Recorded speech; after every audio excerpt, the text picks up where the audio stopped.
I want to append an addendum to the video I recorded earlier today.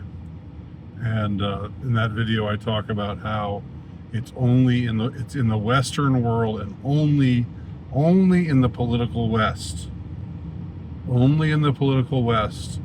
that the predominant propaganda being put forth by the major institutions is to say that the natives of the West, i.e.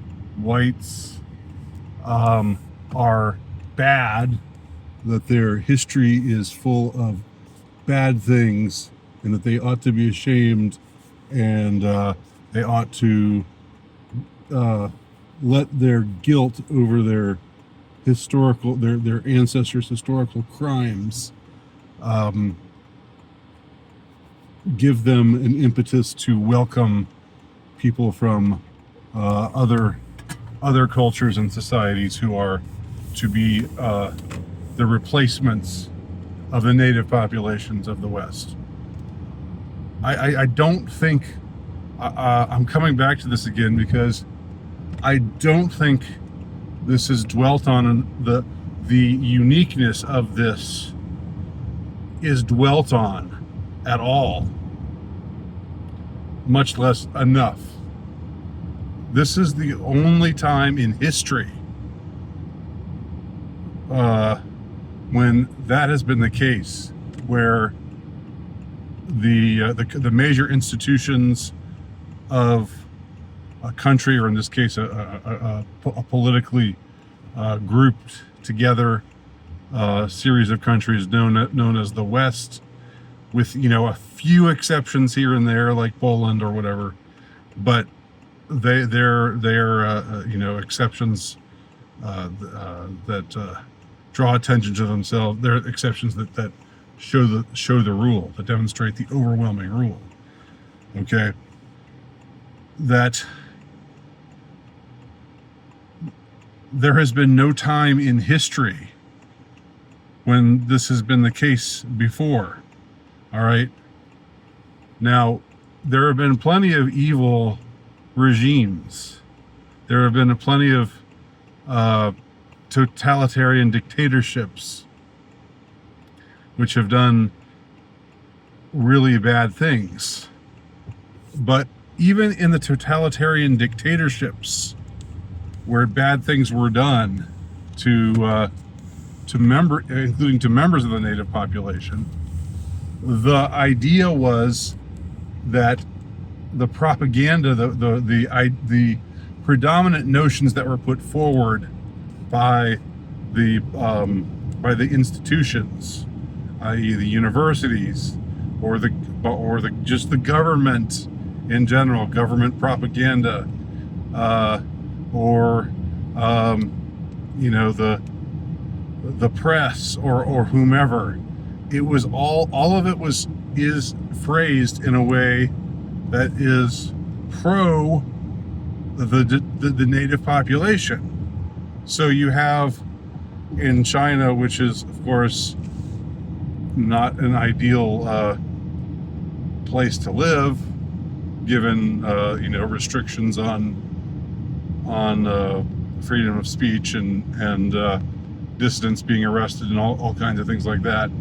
But nevertheless, you still have a central government whose predominant propaganda is pushing for the betterment of the Han Chinese majority. And that's been the case. That's been the case for every nation throughout history before 1990. It was the case in the West. It was the case even in America. Yes, there were liberals in America who pushed white guilt and things, but it wasn't. There wasn't this predominant idea that your ancestors are bad. If your ancestors came over on the Mayflower, or if your ancestors settled the West, then they're bad people, and you should be ashamed of them. That was not the predominant message before 1990. 1990 is the crucial year. 1990, 1989, 90, 91, the end of the Cold War. That's what signified this change. And that's the change that has just become more and more predominant over the decades since the end of the Cold War.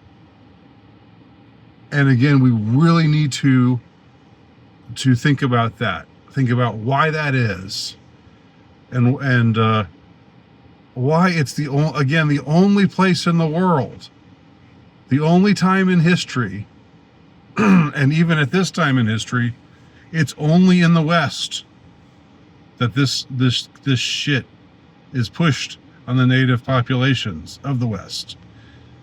Every other place they're told, you guys are great, stand up, have national pride, have pride in your history, have pride in your heritage, have pride in your culture.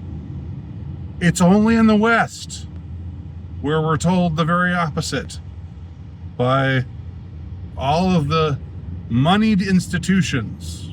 Okay, and I know I'm on the edge of repeating myself here. You might be saying, okay, Andy, I get the point. But it's something that just needs to be thought of much more than it is. It needs to be reflected on.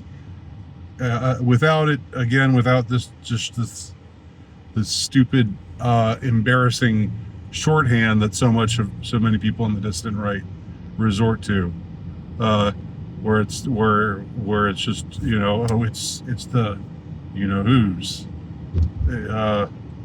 Okay, again, you're missing the point. If that's where you're going to go with it, if that's where you're going to end with it, that's you've taken us into a blind corner where there's no way to steer out of it, and that's intellectually stupid. So try to avoid that mind trap and think to yourself, why is this happening? And more importantly, work to reverse it, because it is poison.